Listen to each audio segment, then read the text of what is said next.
ban for the cheater Australian cricketers. That has been announced as far as the sanctions were to be announced.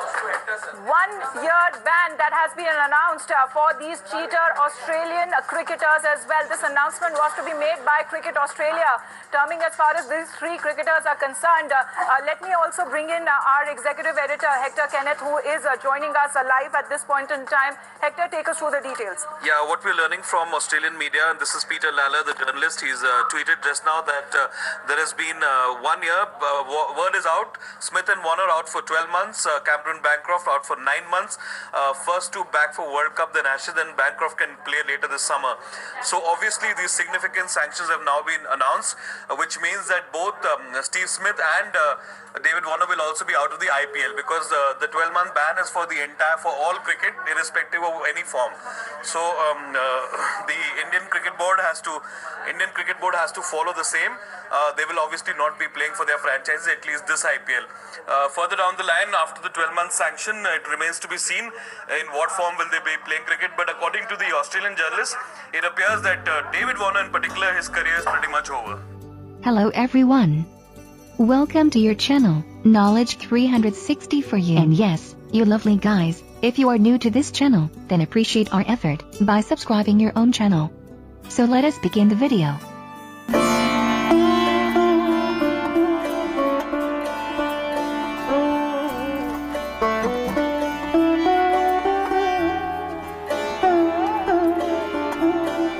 Cricket Australia ban Australian captain Steve Smith and vice-captain David Warner for 12 months. The board handed a 9-month ban to Cameron Bancroft. Smith and Warner will not be participating in the upcoming IPL as well. The news came half a day after CA CEO James Sutherland told reporters in Johannesburg that the trio had been suspended from the final test against South Africa, and that the quantum of punishment would be divulged within 24 hours. On Wednesday, Sutherland and his CA colleagues met with Smith, Warner and Bancroft in the team hotel in Johannesburg and informed them of the respective sanctions. To its credit, CA has acted swiftly and handed out its sanctions as promised by Sutherland on Tuesday. Smith, it has been reported, will break his silence and address reporters when he lands in Sydney on Thursday. Smith, who was replaced as captain of IPL franchise Rajasthan Royals this week, will not participate in the 11th season of the lucrative T20 League. Warner also relinquished his role as captain of Sunrisers Hyderabad. While as per the CA verdict the trio is allowed to play county cricket in IPL, on Wednesday IPL chief Rajiv Shukla confirmed that neither will turn out for their respective franchises this year. This is the most high-profile suspension of an Australian cricketer since Shane Warne was in 2003, on the eve of Australia's ICC World Cup opener, banned for 1 year by the Australian Cricket Board's drug panel after testing positive for 2 diuretics. Smith's admission on Saturday that Australia's leadership group had been behind the plan to tamper with the ball was the first instance of an international captain admitting to such illegal activity. The CA verdict has come after mounting pressure to come down hard on elite players in this row. Sections of the Australian media have resoundingly criticised a rotten team culture and ended immense speculation about the futures of Smith, Warner and Bancroft since the latter was picked up by TV cameras on Saturday putting a yellow object down the front of his pants during the third day's play between Australia and South Africa in Cape Town. Tuesday's high-profile press conference came after a day of interviews with Australian players, team management and staff conducted in Cape Town by the CA head of integrity, Ian Roy, and head of team performance Pat Howard, who then spent much of today relating their findings to Sutherland. On Saturday at Newlands, Bancroft was confronted by the on-field umpires who asked what was in his pockets. Not long after, footage was shown in which Bancroft was seen rubbing the ball and then seemingly putting an object back in his right pocket. After the third day's play, while addressing the media, Smith had admitted that his team had deliberately tried to tamper with the condition of the ball in an orchestrated attempt to gain an advantage. He also claimed that head coach Darren Lehmann was unaware of the plan, but TV cameras showed Lehmann looking at the giant screen at the ground and then covering his mouth while reaching for a walkie-talkie placed next to him. The cameras then panned to Australia's 12th man, Peter Handscomb, who appeared to have received a signal. Handscomb then entered the field and delivered a message to Bancroft, who subsequently hid the yellow object down his pants. Thanks for watching this video. Please stay for the full analysis and please don't forget to subscribe this channel. Welcome to TOI Sports Facebook Live. I'm Vinith Ramakrishnan. Joining me, TOI Online Sports Editor James Alter. The big news of the day is Cricket Australia has announced a 12-month ban for David Warner and 9-month ban for Cameron Bancroft, David Warner and Stephen Smith. 12 months ban. Jamie, initial reactions, it's harsh, it's light. Look, I think just given the fact that for the first time we're seeing this being orchestrated on a widespread level with the international captain, someone of Steve Smith's reputation, saying that yes, I was aware of this and I was involved in this. David Warner, a vice captain. So I think, listen, to me, to be frankly, a 12-month ban is par for the course.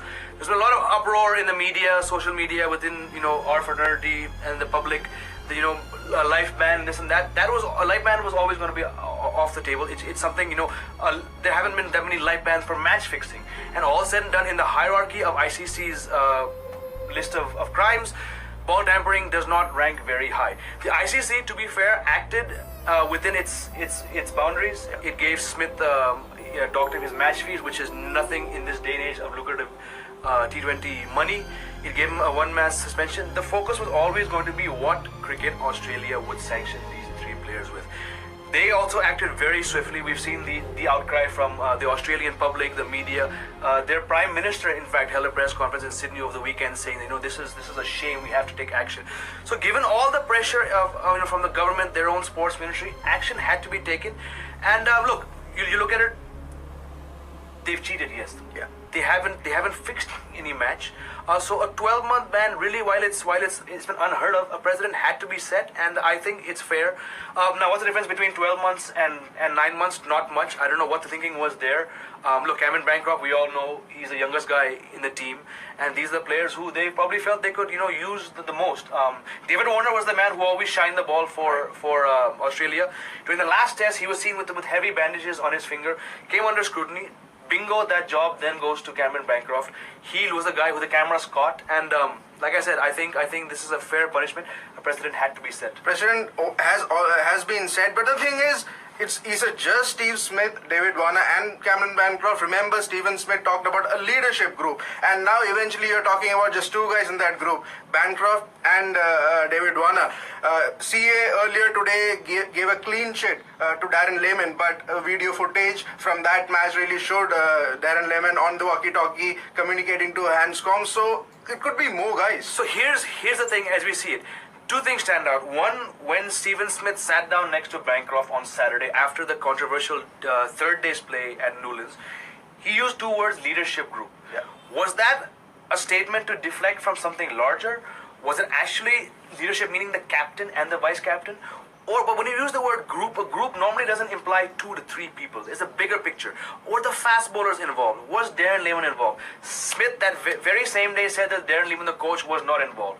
Much of the outcry, even from Australian media, this morning, senior respected cricket journalists who covered Australian cricket for decades have all said if Darren Lehman did not know, then I think one guy said, then I'm the Pope, So clearly there are some grey areas around this. Surprisingly, Cricket Australia has really stood behind Darren Lehman, a man who in some corners of Australian media has been pointed as the sort of the figure under which this whole culture being crass and pushing the boundaries, brain fade, whatever it is, has been allowed to cultivate. I know we've not heard the end of this, and something will happen. But again, the leadership group, that's the biggest question for me.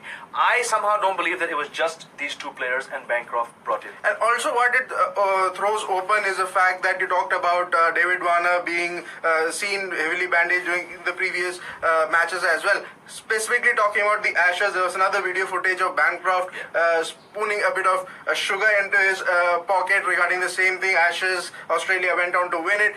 The question rises, is this something that happened for the first time or something Australia have been doing it and it was a case of they just being caught right now? I mean, look, the fact that a video surfaced from during the Ashes a few months ago of the same Bancroft in the dressing room slipping sugar granules into his pocket, it shows that yes, this has been going on. It's just a matter of why the issues weren't brought forward. And again, going back to Fani de Villiers, his role in over the weekend in telling the host broadcasters, cameramen, to follow certain people really we have to give credit to him and also the camera people who actually went and did their job brilliantly. This is a rare case where they were tipped off to go and do this and to do it. Look, you can also argue that in this day and age, you're under a 360-degree view. Exactly. Why are you doing it? People have said that this is Australia bordering on, on overconfidence, on being cocky. But teams have been talking about ball tampering for decades. There have been some incidents, you look at some really great fast bowlers. I won't take names, but they've said there's a certain art to doing it. Stuart Broad also mentioned during the Ashes that he saw this.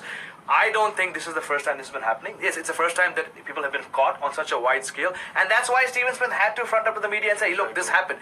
I didn't like the way he used certain terms like, I'm embarrassed. Clearly you're embarrassed. This was a major mistake. And but again, just the fact that this has been caught now, I hope it sets a precedent, and teams, if they're doing this, stop doing this in the future. And ball tampering has always been a grey issue. One final thing, that angle that we're going to cover here is the IPL.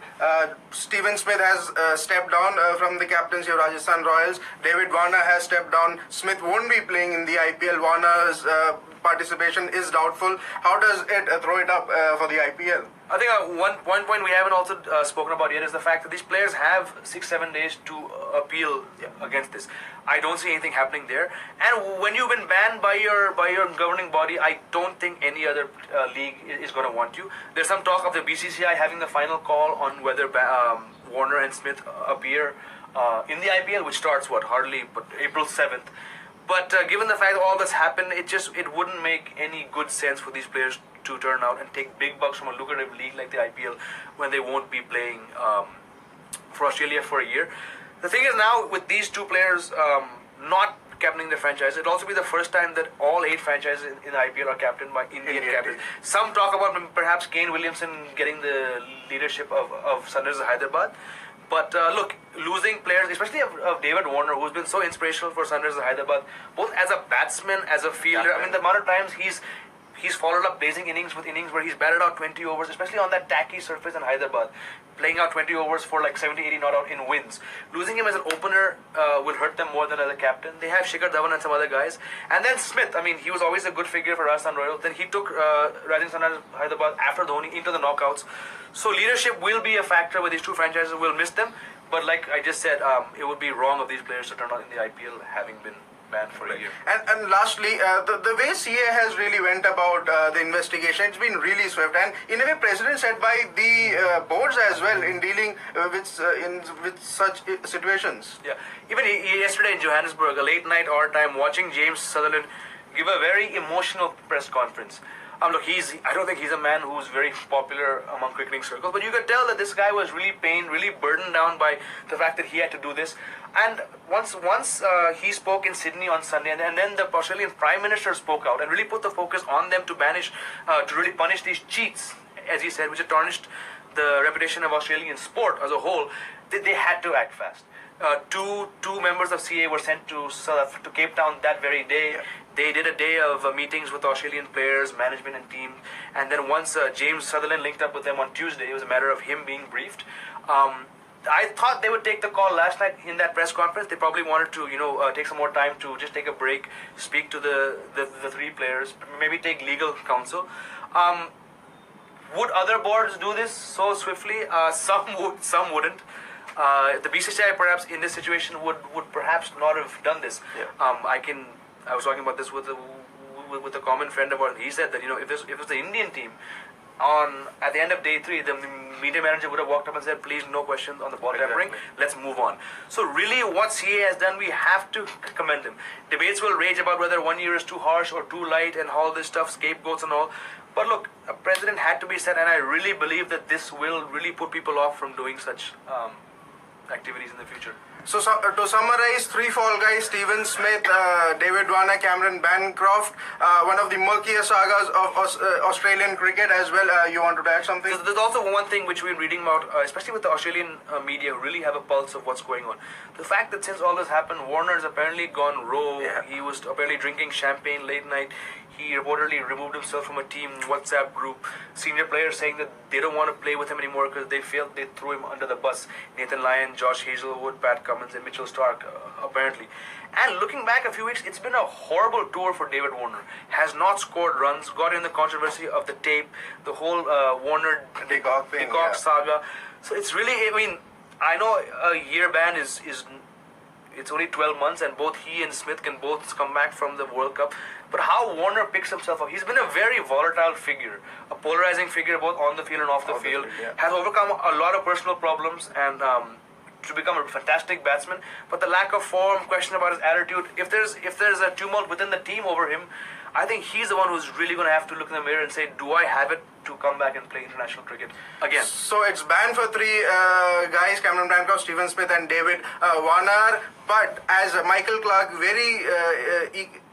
in a very good manner summarized, there is more to what that meets the eye there.